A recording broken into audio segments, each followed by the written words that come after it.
राजनीति, आंदोलन, किसान, करप्शन, गरीबी, इन सभी मुद्दों पर आवाज उठाएगा अब तक न्यूज इंडिया। सत्ता के आगे जब भी सवाल कमजोर पड़ने लग जाए तो सवाल उठाने पड़ते हैं। बोल के लफ्ज आजाद है तेरे, बोल के सच जिंदा है अब तक।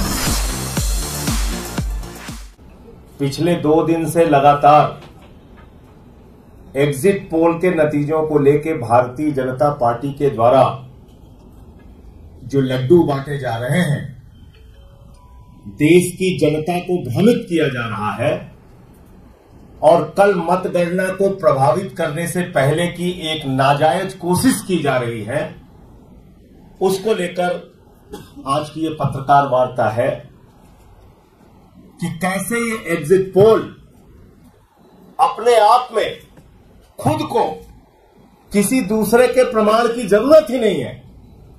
ये एग्जिट पोल खुद को अपने आप झूठा और गलत साबित कर रहा है। और इस मामले में मैं एग्जिट पोल करने वाले जितनी भी एजेंसियां हैं उनको धन्यवाद देना चाहूंगा कि उन्होंने खुद अपने आप को एक्सपोज कर दिया पूरे देश के सामने कि कृपा करके देश के लोगों हमारे एग्जिट पोल पर बिल्कुल भरोसा मत करना। ये कौन कह रहा है? एग्जिट पोल करने वाली एजेंसियां। और क्यों कह रही है? क्योंकि उन्होंने खुद अपने एग्जिट पोल को हास्यास्पद बना दिया, अविश्वसनीय बना दिया और देश की जनता को बता दिया कि कभी भी इस एग्जिट पोल पे भरोसा मत करना। और ऐसा, मैं फिर दोहरा रहा हूं, ऐसा भारत के चुनावी इतिहास में, एग्जिट पोल के इतिहास में पहली बार घटित हुआ है। क्या घटित हुआ है? अब मैं शुरू करता हूं झारखंड से। एक राज्य है झारखंड। इस झारखंड राज्य में सीपीआईएम चुनाव नहीं लड़ रही है। वहां पर सीपीआईएमएल चुनाव लड़ रही है, मार्क्सवादी लेनिनवादी पार्टी चुनाव लड़ रही है। और यहां पे लिखा हुआ है सीपीआईएम को 2 से 3 सीटें। सीपीएम चुनाव ही नहीं लड़ रही और दे रहे हैं उसको 2 से 3 सीट। और सीपीआईएमएल भी जो चुनाव लड़ रही है वो 1 सीट पे चुनाव लड़ रही है। दूसरा, तमिलनाडु में कांग्रेस पार्टी चुनाव लड़ रही है 9 सीट पे और उसको जिताया जा रहा है 15 सीटों पे। कांग्रेस खुद 9 सीट पे चुनाव लड़ रही है और उसको जिताया जा रहा है 15 सीटों पे। तीसरा, उत्तराखंड में कुल सीटों की संख्या है 5 और बीजेपी को दिया जा रहा है 6 सीट। कुल सीटों की संख्या है 5 और बीजेपी को दी जा रही है 6 सीट। ये तमिलनाडु है। यहां का रिजल्ट आने के बाद तो बीजेपी वाले बेचारे खुद ही मूर्छित होकर गिर गए, उनको खुद ही नहीं भरोसा हो रहा है। तमिलनाडु में 34% ±3% बीजेपी का वोट शेयर है। मेरे ख्याल से भगवान भी इस एग्जिट पोल के सर्वे पर भरोसा नहीं करेगा कि बीजेपी को 37% वोट शेयर तमिलनाडु में मिल रहा है। 37% वोट शेयर तमिलनाडु में मिल रहा है बीजेपी को। इसके बाद ये हरियाणा में कुल सीट है 10। कुल सीटों की संख्या है 10 और वहां पे एग्जिट पोल के नतीजों में दिखाया जा रहा है कि 16 से 19 सीटें आएंगी, जिसमें से 6 से 8 सीटें वो एनडीए को दी जाएंगी, बाकी इंडिया को दी जाएंगी। अब हिमाचल प्रदेश में, हरियाणा में मैंने बताया 10 सीट है और दिखाया जा रहा है 16 से 19 सीटें मिलेंगी इंडिया और एनडीए को। हिमाचल प्रदेश में कुल सीटों की संख्या है 4 और वहां दिखाया जा रहा है कि 6 से 8 सीटों पे नतीजे आएंगे। यानी 6 तो आएंगे हिमाचल प्रदेश के और 2 सीटों के कहां से आएंगे मुझे नहीं पता। यानी कि 4 सीटों के, 6 से 8 सीटों के नतीजे आएंगे। मतगणना होगी 4 सीटों पे हिमाचल प्रदेश में, नतीजे आएंगे 6 से 8 सीटों के। ये देख लीजिए आप। एक बिहार का और बड़ा इंटरेस्टिंग, अच्छा एक और बड़ा मजेदार है, यह है राजस्थान। यहां पे कुल 25 सीटें हैं, भाई लोगों ने 33 सीटों का नतीजा दे दिया है। सीटें हैं 25 और नतीजे आएंगे 33 सीटों के, यानी कि 25 सीटों के अंदर चुनाव हुआ है और 8 सीटों के नतीजे एक्स्ट्रा आ जाएंगे। ये कहां से एग्जिट पोल बना है भाई? बिहार में एलजेपी, जो चिराग पासवान की पार्टी है, वो लड़ रही है 5 सीट पे। वो बेचारे कह रहे हैं हम 5 ही सीट पे लड़ रहे हैं भैया, 5 5 5। कह रहे नहीं, तुम्हें नहीं मानेंगे, हम तुम्हें 6 सीट देंगे। उनको 6 सीट दे दिया। लड़ रहे 5 सीट पे, दे दिया 6 सीट। तो ये एग्जिट पोल जो है अपने आप में इतना हास्यास्पद है, इतना मजेदार है। उत्तर प्रदेश की बात कर लेते हैं। उत्तर प्रदेश में इंडिया गठबंधन का 7% वोट शेयर बढ़ाया गया और बीजेपी का, एनडीए गठबंधन का 4% वोट घटाया गया और बहुजन समाज पार्टी को 14% वोट शेयर दिखाया गया। कुर्मी मतदाताओं में इंडिया गठबंधन का मतदान ज्यादा दिखाया गया। दलित मतदाताओं में 30% से ज्यादा, 33% के करीब इंडिया गठबंधन के पक्ष में दिखाया गया और सीटें कम हो गई। इंडिया गठबंधन की सीटें कम हो गई, इंडिया गठबंधन की सीटें ज्यादा हो गई। ये कौन सा प्रयोग कर रहे हैं भाई आप? ये कौन सा एग्जिट पोल है भाई? तो 1 जून का एग्जिट पोल का पोल खोल आपके सामने मैंने इस पत्रकार वार्ता में दिखा दिया और ऐसा ऐसा एग्जिट पोल दिया है। अभी केरल का भी मैं आपको दिखाता हूं। वहां भी भाजपाई कई बेचारे मूर्छित होकर गिर गए, उनको पानी वानी छिड़कना पड़ रहा है कि इतना वोट परसेंटेज। ये केरल में एनडीए को 27% वोट शेयर आ रहा है। बीजेपी को, एनडीए को केरल में, लेफ्ट पार्टी का जहां शासन है वहां लेफ्ट पार्टी से ज्यादा 27% वोट शेयर आ रहा है। तो ये कहां तैयार हुआ है भाई एग्जिट पोल? ये कहां पे बनाया गया एग्जिट पोल? सीटें हैं 25 दिखा रहे हो 33, सीटें हैं 4 दे रहे हो 8, सीटें हैं 5 दिखा रहे हो 8, सीटें हैं 10 दिखा रहे हो 16 से 19। ये कौन सा एग्जिट पोल है भाई? तो मैं तो एक मायने में एग्जिट पोल करने वालों को धन्यवाद दिया है कि भैया एग्जिट पोल के लोगों ने पूरे देश को यह बता दिया कि हमारे एग्जिट पोल पे भरोसा ही मत करना। उन पे दबाव बना होगा एग्जिट पोल के नंबर बदलने के लिए। उन्होंने कहा ठीक है मोदी जी, हम ऐसा नंबर बदल देते हैं जिसपे जनता विश्वास ही नहीं करेगी। तो ये काम हुआ है। अब मैं एग्जिट पोल के पुराने इतिहास आपके सामने एक एक करके रखना चाहता हूं और मैं समझता हूं इसको जरा ध्यान से आप लोग सुनिएगा। 2004 में एग्जिट पोल के नतीजे आए थे और इंडिया साइनिंग का तगड़ा जोरदार नारा दिया गया था और उस इंडिया साइनिंग के नारे में एक ने बीजेपी को 268 सीट दी थी, दूसरे चैनल ने 267 दी थी, तीसरे ने 270 दी थी, चौथे ने 263 दी थी, पांचवें ने 265 दी थी। और जब नतीजे आए तो बीजेपी 2004 में ध्वस्त हो गई।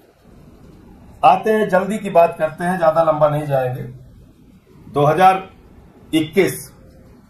2021 में वेस्ट बंगाल में चुनाव हुआ और उस वेस्ट बंगाल के चुनाव में हमारे आदरणीय प्रधानमंत्री जी ने नारा दिया 200 पार 200 पार 200 पार, पश्चिम बंगाल में 200 पार। सब कह रहे थे कोरोना है मत प्रचार कीजिए, बोले नहीं हम तो कोरोना में भी 200 पार करेंगे।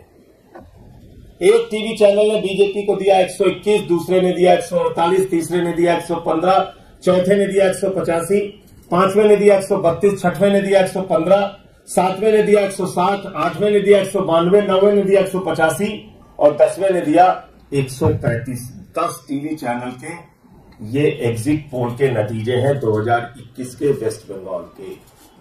नतीजे आने के पहले पूरे देश में हमारे प्रधानमंत्री जी के नेतृत्व में भाजपाई लड्डू बांट रहे थे, नाच रहे थे, उछल कूद कर रहे थे। और जब नतीजे आए तो जो टीवी चैनल 192 सीट दे रहे थे बीजेपी को, 192 सीट वेस्ट बंगाल में 2021 में नतीजे आए तो मात्र 77 सीट निकली। 77 सीट आई थी बीजेपी की और सारे टीवी चैनल उनकी सरकार बनवा रहे थे। तो ये एग्जिट पोल का इतिहास है। एग्जिट पोल एक नहीं अनेक बार हिमाचल का एग्जिट पोल में पढ़ के सुना दे रहा हूं। हिमाचल के एग्जिट पोल में कांग्रेस को मिली थी, जो सही परिणाम आया था, 40 सीट और बीजेपी को मिली थी 25 सीट। जो एग्जिट पोल के नतीजे आए थे उसमें एक ने दिया था बीजेपी को 41, दूसरे ने दिया था 39, तीसरे ने दिया था 40, चौथे ने दिया था 32, पांचवें ने दिया था 33 और छठवें ने दिया था 34। ये दिया था हिमाचल प्रदेश में और आई कितनी? 25। एक भी एग्जिट पोल के नतीजे सही नहीं साबित हुए। इसी प्रकार से बहुत सारे हैं, बताऊंगा तो बड़ा लंबा समय लग जाएगा। मेरा यह कहना है कि अगर एग्जिट पोल को मतगणना से पहले इसी तरीके से प्रचारित करके कोई 400 सीट, कोई 370 सीट, कोई 300। अच्छा, एक और कल मजेदार हुआ, एक चैनल ने 270 के पार बार दिखा दिया था। मैं किसी चैनल का नाम नहीं ले रहा हूं, याद रखिएगा, मैं इतनी मर्यादा का पालन कर रहा हूं। और नहीं तो अगर कहिए एक टीवी चैनल का नाम ले लूंगा तो फिर ज्यादा शर्मिंदा होना पड़ेगा। मैं नाम किसी टीवी चैनल का नहीं ले रहा हूं। एक टीवी चैनल ने 370 के लगभग सीट दिखाई बीजेपी को, एनडीए को। और कल जो है वो कह रहे साहब एआई का सर्वे हम एक लेके आए हैं जिसमें 10 करोड़ लोगों का सैंपल साइज है और उसमें 460 सीट तक बहुत तेजी से इंडिया गठबंधन आगे बढ़ रहा था, तो उसको खींचतान के पता नहीं कैसे कैसे करके उसको 305 पे एनडीए को पहुंचा दिया और इंडिया गठबंधन को थोड़ा पीछे कर दिया। मतलब बेचारे एआई वाले में भी, जिसमें कह रहे थे 10 करोड़ का सैंपल साइज है हमारा, उसमें भी बहुत टांग वांग खींच के पता नहीं कैसे कैसे करके उसको 305 पहुंचा दिया। तो अगर एग्जिट पोल की ये हालत है और हर बार एग्जिट पोल गलत साबित होता है, दिल्ली और पंजाब में तो हमने देखा ही, पंजाब के अंदर 92 सीटें हमें कोई नहीं दे रहा था जब हमारी 92 सीटें आई। दिल्ली में हमें 2013 में 0 से 6 सीट दी जा रही थी एग्जिट पोल में, 0 से 6, हमारी 28 आई। दूसरी बार कोई 32 दे रहा था, कोई 25 दे रहा था, कोई 22 दे रहा था, हमारी 67 आई। तो एग्जिट पोल इस देश के अंदर अब बंद होना चाहिए। ये मतगणना से पहले देश की जनता को, देश के प्रशासनिक तंत्र को और देश के चुनाव आयोग को प्रभावित करने की एक गलत कोशिश है। एग्जिट पोल इस देश के अंदर पूरी तरीके से बैन होना चाहिए, बंद होना चाहिए, क्योंकि एक बार नहीं अनेक बार यह गलत साबित हुआ है। और अभी अगर एग्जिट पोल के नतीजे परिणाम से मैच नहीं खाएंगे तो कोई जवाबदेही नहीं है इन न्यूज एजेंसियों की, इन सर्वे एजेंसियों की कोई जवाबदेही नहीं है। क्या इन्होंने दिल्ली के एग्जिट पोल के गलत होने पर माफी मांगी? पश्चिम बंगाल के एग्जिट पोल के गलत होने पर माफी मांगी? क्या इन्होंने पंजाब के एग्जिट पोल गलत होने पर माफी मांगी? क्या इन्होंने माफी मांगी हिमाचल प्रदेश के एग्जिट पोल गलत होने पर? कोई जवाबदेही नहीं है। क्या 2004 में जब एग्जिट पोल गलत हुआ था तो इनकी कोई जवाबदेही थी, कोई माफी मांगी इन्होंने? तो आप देश की जनता को, मतगणना की प्रक्रिया को, चुनाव आयोग को मतगणना से पहले क्यों भ्रमित करना चाहते हैं? हमारा सवाल यह है। इसलिए यह था एग्जिट पोल का पोल खोल।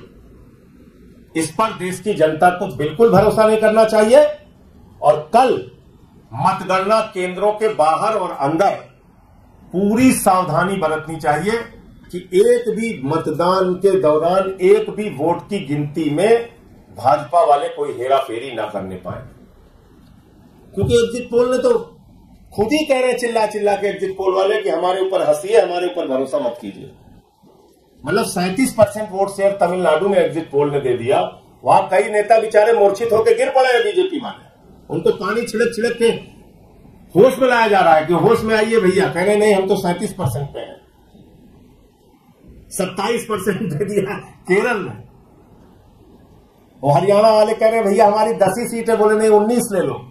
वो चिराग पासवान कह रहा 5 ही पे लड़े, बोले नहीं 6 तुम लो। वो उत्तराखंड वाले कह रहे हैं हमारी 4 ही सीट, 5 ही सीट, कह रहे नहीं 6 सीट लो। 4 सीट हिमाचल में और उनको दे दिया 8 सीट। उत्तराखंड में 5 की जगह 6 दे दिया। तो मुझे इतनी बात कहनी थी। आपका कोई प्रश्न हो तो आप पूछ सकते हैं। देखिए सर, जिस तरीके से बीजेपी वाले कह रहे हैं कि जब जो एग्जिट पोल होता है अगर विपक्ष के फेवर में आता है तो उसको मान लेते हैं। जैसे दिल्ली का आपने जिक्र करा, तो दिल्ली में आपको 17 सीटें आई थी। कई चैनल ने दिखाया था कि दिल्ली के अंदर आम आदमी पार्टी की सरकार बन रही है। जो सेकंड टर्म आया तब भी दिखाया कि केजरीवाल जी की सरकार बन रही है, तो उसको मान लेते हैं। लेकिन जब एग्जिट पोल में बीजेपी की सरकार बनती है तो उसी एग्जिट पोल को विपक्ष नकारता है। अच्छा चलिए, हम तो दे रहे हैं सर उनको, बीजेपी वालों को हम एग्जिट पोल में 19 सीटें दे रहे हैं हरियाणा में। बताइए कहां से दें, आप ही बताइए। आप नड्डा जी से पूछ लीजिए कि एग्जिट पोल वाले आपको हरियाणा में 19 सीट दे रहे हैं। नड्डा जी से पूछ लीजिए 19 सीट कहां से पैदा करेंगे वो, पूछे ना उनसे। चिराग पासवान से पूछ लीजिए कि भाई एग्जिट पोल वाले आपको 6 सीट बिहार में दे रहे हैं, चीख रहे हैं, अनाउंसमेंट कर रहे हैं, कह रहे हैं 19 देंगे 19 देंगे। नड्डा जी कहां से लेंगे, पूछिए उनसे, या मोदी जी से पूछ लीजिए। 8 सीट हिमाचल में दे रहे हैं। हिमाचल वाले कह रहे हैं भैया हमारे यहां परसीमन नहीं हुआ, अभी 4 ही बची हैं। तो नड्डा जी तो हिमाचल के रहने वाले हैं, उनसे पूछ लीजिए कि हिमाचल वाले आपको एग्जिट पोल में 8 सीटें देना चाह रहे हैं, कहां से लेंगे नड्डा जी, पूछ लीजिए उनसे। उत्तराखंड में 5 सीट है, 6 सीट दे रहे हैं। तो आप अच्छा, आप कैमरा बिना लगाए पूछ लीजिएगा नड्डा जी से या मोदी जी से कि तमिलनाडु में आपको 37% वोट शेयर मिल रहा है सर। तो अगर वो आपकी हां में भी हां मिला दे बगैर कैमरे के तो मैं मान जाऊंगा। 27% वोट शेयर केरल में दे रहे हैं। ये भारती जी हमारे केरल के प्रभारी थे। 27% वोट शेयर बताओ वहां पे बीजेपी को मिल रहा है। तो मतलब अच्छा 33 सीट दे रहे हैं राजस्थान में, वहां 25 सीट है कुल, 25 सीट है, 33 दे रहे हैं। मतलब मैं कह रहा हूं कि मैंने बहुत सारे एग्जिट पोल देखे हैं, बहुत सारे एग्जिट पोल को गलत होते हुए भी देखा। वेस्ट बंगाल का उदाहरण आपके 10 चैनलों के सामने आपके रखा। लेकिन मैंने कभी आज तक एग्जिट पोल के या चुनावी इतिहास में कभी ऐसा नहीं देखा कि स्टेट में जितनी सीट है उससे ज्यादा सीट दिखा दी जाए या ऐसे वोट परसेंटेज दिखा दिए जाए जो लोगों को खुद ही अविश्वसनीय लगे। मतलब बीजेपी वाले भाग जाएंगे तमिलनाडु छोड़ के, कहेंगे हमें नहीं सुनना भैया, 37% वोट कहां मिल रहा है, हम कैसे आपको बताएं, उन्हीं से पूछ लीजिए आप।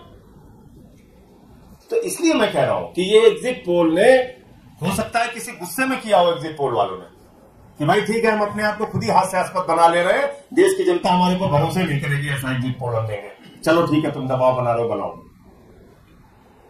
हो सकता है ये भी एक तरीका होता है, कई बार अपने आप को खुद ही झूठा साबित करने का एक तरीका होता है कि गड़बड़ सड़बड़ नंबर दे दो, लोग भरोसा ही न करें। और एक इंपॉर्टेंट पॉइंट यह है, चुनाव आयोग ने जो कहा प्रेस कॉन्फ्रेंस में आज कि साहब शिकायतें लेके आ जाते हैं और चुनाव आयोग पे सवाल उठाते हैं। देखिए, चुनाव आयोग की जवाबदेही जनता के प्रति है। दुनिया के सबसे बड़े लोकतंत्र का आप चुनाव करा रहे हैं, इसका श्रेय चुनाव आयोग को जाता है। और आज तक लोग टीएन शेषन जी को याद करते हैं, उनके चुनाव की निष्पक्षता, चुनाव के दौरान चुनाव आयोग ने जिस निष्पक्ष रूप से काम किया। अब मेरा सवाल यह है कि आप अपने ही नियम को कैसे बदल सकते हैं। ये मैं लाइन पढ़ के सुना दे रहा हूं जिसपे सबसे ज्यादा सवाल कल से उठ रहे हैं। 2009 का ये पत्र है चुनाव आयोग का, और ये पत्र क्या कह रहा है, election commission letter number 470/2009 EPS dated 21 January 2009 address to chief electoral officers of all states and union territories. ये सबको पत्र लिखा गया है 2009 में 21 जनवरी को। और इसका 5वां पॉइंट जो बहुत इंपॉर्टेंट है वो अभी आपको दे दूंगा, इसको पढ़िएगा। इसमें लिखा हुआ है, under no circumstances the results of all rounds of EVM counting should be announced before finalizing the postal ballot count. Postal ballot counting को फाइनलाइज करने से के पहले जब तक ईवीएम की काउंटिंग अंतिम राउंड की खत्म होती है, उसके पहले आपको पोस्टल बैलेट की काउंटिंग को फाइनलाइज करना होगा। यानी ईवीएम के अंतिम राउंड की मतगणना से पहले सारे पोस्टल बैलेट की मतगणना की जानकारी आपको देनी पड़ेगी। ये तो 2009 में खुद इलेक्शन कमीशन ऑफ इंडिया ने पूरे देश के चीफ इलेक्टोरल ऑफिसर्स को चिट्ठी लिखी है, पूरे देश के सभी प्रदेशों के। तो आप अपनी बात से कैसे पीछे हट सकते हैं? अच्छा, फिर 4% पोस्टल बैलेट है इस बार, आप उसकी मतगणना कर लीजिए और ईवीएम का अंतिम राउंड जब गिना जाए उसके पहले आप बैलेट पेपर के जो वोट है उसको अनाउंस कर दीजिए। अगर आपके मन में कोई गड़बड़ी नहीं है, अगर आप कोई गड़बड़ी नहीं करना चाहते हैं मतगणना में, तो ये तो आपका नियम है ना, हमारा थोड़ी है। 2009 की चिट्ठी है आपकी, तो इसमें आपने लिखा हुआ है कि भाई ईवीएम के अंतिम राउंड की गिनती के पहले पोस्टल बैलेट की गिनती पूरी तरह से संपन्न की जाएगी और उसकी घोषणा की जाएगी। हम सारे लोग जानते हैं, ईवीएम का पहला राउंड खत्म हुआ, उसका रिजल्ट अनाउंस होता है। दूसरा राउंड खत्म हुआ, उसका रिजल्ट अनाउंस होता है। 19वां राउंड खत्म हुआ, उसका रिजल्ट अनाउंस होता है। 25वां राउंड खत्म हुआ, उसका रिजल्ट अनाउंस होता है। 26वां राउंड, 27वां, 28वां जितने जहां पे वोट होंगे, उसके ईवीएम की काउंटिंग के पहले आपको बैलेट पेपर की काउंटिंग कंप्लीट करनी है और उसके नतीजे अनाउंस करने हैं। इतनी तो बात कह रहा है इंडिया गठबंधन। कल जो हमारा प्रतिनिधिमंडल मिला था, इसमें क्या गलत कह रहा है? देखिए क्या है, और ये लिखा भी क्यों है, पूरा पत्र पढ़िएगा। इसमें लिखा है कि कई बार एक वोट से भी जीत हार होती है। ऐसे परिस्थिति में पोस्टल बैलेट की मतगणना बहुत महत्वपूर्ण हो जाती है। तो उस पोस्टल बैलेट की मतगणना में क्या क्या सावधानी बरतनी है, उसका पूरा इन्होंने एक पत्र लिखकर उसका निर्देश जारी किया है। और उसमें लिखा हुआ है साफ तौर पे कि जब आप अंतिम ईवीएम के राउंड की मतगणना करेंगे, उसके पहले पोस्टल बैलेट की मतगणना खत्म करनी पड़ेगी और उसके परिणाम घोषित करने पड़ेंगे। तो वो हम फिर दोहरा रहे हैं मांग, और चुनाव आयोग इस बात को बिल्कुल गंभीरता से ले कि कल मतगणना जब हो रही होगी अलग अलग केंद्रों पर, तो ये सवाल हमारे कैंडिडेट निश्चित रूप से उठाएंगे। और ये आप ही का पत्र है, आप ही का नियम है, तो आपको पोस्टल बैलेट के रिजल्ट का, पोस्टल बैलेट के परिणाम का अनाउंसमेंट ईवीएम के अंतिम राउंड की मतगणना से पहले करना होगा। धन्यवाद। संजय जी, सीईसी ने कहीं और भी व्यंग्यात्मक तरीके से जवाब दिए। उन्होंने इस तरफ इशारा किया कि एक झूठ का बलून तैयार कर दिया जाए, नुकसान नहीं लिया। हालांकि उन्होंने जिस तरह से अजय माकन ने ट्वीट किया था कि जो काउंटिंग एजेंट हैं उनको मना किया जा रहा है। एक जगह ये किया गया कि एग्जिट पोल का डेटा है वो डीएम्स के डाटा के ऊपर आधारित है। तो एक उन्होंने ये कहा कि मिस इन्फॉर्मेशन का नैरेटिव एक तरह से टूल किट नहीं कहा, लेकिन कहा कि ये पैटर्न समझने की जरूरत है। देखिए, ऐसा है कि कोई व्यंग रचनाकार नहीं है चुनाव आयोग, और वो कोई कवि सम्मेलन का मंच नहीं है। एक गंभीर संस्था है और उसकी एक गंभीर जिम्मेदारी है, तो उनको कुछ प्रश्नों के जवाब देने चाहिए। और उसका अगर कोई समस्या, देखिए आप पूरे देश का चुनाव संपन्न करा रहे हैं, राजनीतिक पार्टियों के प्रति अपनी आपकी जवाबदेही है। आपको तनख्वाह किस बात की मिलती है? एक निष्पक्ष चुनाव कराने की तनख्वाह आपको मिलती है। तो आपसे अगर कोई प्रश्न पूछ रहा है तो आप व्यंग क्यों मार रहे हैं भाई? आप उसका समाधान कीजिए ना। आप वहां समाधान करने बैठे हैं कि कवि सम्मेलन चलाने बैठे हैं? व्यंग कर रहे हैं, हास्य कर रहे हैं, इसके लिए थोड़ी आपकी जिम्मेदारी है। आपकी जिम्मेदारी है कि जब ये आपने खुद से 2009 में नियम बनाए, सबको पत्र लिखे, उन नियमों में बदलाव क्यों किया जा रहा है? हम लोगों को 4% पोस्टल बैलेट है संभवतः इस बार, तो 4% पोस्टल बैलेट की गिनती अंतिम राउंड के ईवीएम की गिनती से पहले घोषित होने चाहिए। बस सिंपल सी बात है। उससे और जो जुड़ी समस्याएं थी उसका समाधान कीजिए। फेक नैरेटिव जो देश के बाहर से उनको उम्मीद थी वो देश के अंदर ही पैदा किया गया। देखिए ऐसा है कि उनका वो भारत के निर्वाचन में हो, ठीक है, और जो विदेशी ताकतें कुछ कर रही हैं तो उसकी जवाबदेही मोदी जी की है, मोदी जी से पूछो उसके बारे में। आपका एग्जैक्ट पोल क्या कहते हैं? एक राजनीतिक पार्टी के नेता की तरह बात नहीं करना चाहिए चुनाव आयोग को। वो किसी राजनीतिक पार्टी के नेता नहीं है। उनकी जिम्मेदारी है चुनाव को निष्पक्ष संपन्न कराना, सिर्फ इतनी जिम्मेदारी है उनकी। हमारा एग्जिट पोल इंडिया गठबंधन का, मैं फिर दोहरा दे रहा हूं, 295 सीटें इंडिया गठबंधन को मिलेंगी। और ये एग्जिट पोल जनता का एग्जिट पोल है, और जो टीवी चैनलों पे दिखाया गया वो मोदी का एग्जिट पोल है। जो जनता का एग्जिट पोल है उसमें वो नेता शामिल थे इंडिया गठबंधन के जिन्होंने प्रचार किया जमीन पे जाकर, जिनके कार्यकर्ताओं ने वोट मांगे, और वो सारे लोग मिलकर अपने राज्यवार जो संख्या उन्होंने बताई उसके आधार पर 295 से ज्यादा सीटें इंडिया गठबंधन की आएंगी। और इंडिया की जो सरकार 4 जून को बनेगी वो देश के हित में काम करेगी, जो वादे हमने पूरे किए हैं।